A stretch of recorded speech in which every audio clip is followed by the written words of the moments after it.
उमरगा तालुक्यातील गुंजोटी येथे ईद ए मिलाद उन नबी निमित्त धार्मिक उत्सव आणि आनंदाच्या वातावरणात भव्य रॅलीचे आयोजन करण्यात आले।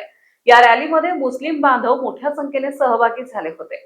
पारंपरिक उत्साहात आणि शिस्तबद्ध पद्धतीने रॅली काढण्यात आली। रॅली दरम्यान गावातील प्रमुख मार्गावरून मुस्लिम बांधवांनी मोठ्या संख्येने सहभाग नोंदवला। रॅलीच्या मार्गावर नागरिकांचीही उपस्थिती होती। यावेळी रॅलीत सहभागी झालेल्या नागरिकांसाठी ठिकठिकाणी शरबत वाटप करण्यात आले। त्यामुळे रॅली दरम्यान सामाजिक सलोखा आणि आपुलकीचे वातावरण पाहायला मिळाले। ईद ए मिलादच्या पार्श्वभूमीवर गुंजोटी गावात सकाळपासूनच उत्साहाचे वातावरण होते। रॅली शांततेत पार पडावी आणि कायदा आणि सुव्यवस्था अबाधित राहावी यासाठी पोलीस प्रशासनाकडून विशेष नियोजन करण्यात आले होते।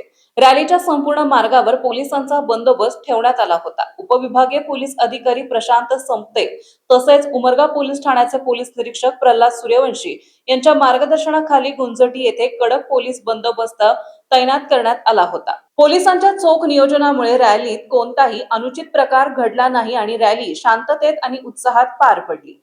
ईद ए मिलादच्या निमित्ताने मुस्लिम बांधवांनी मोठ्या संख्येने एकत्र येत धार्मिक उत्साह व्यक्त केला। रॅलीच्या माध्यमातून गावातील शांतता, सामाजिक सलोखा आणि एकोप्याची भावना अधोरेखित झाली। उत्सव शांततेत पार पाडण्यासाठी नागरिकांनी प्रशासनास सहकार्य केले। जीटीव्ही मराठी जनतेचा बुलंद आवाज न्यूज चॅनलचे मुख्य संपादक विशाल देशमुख, गुंजोटी, तालुका उमरगा, जिल्हा धाराशिव।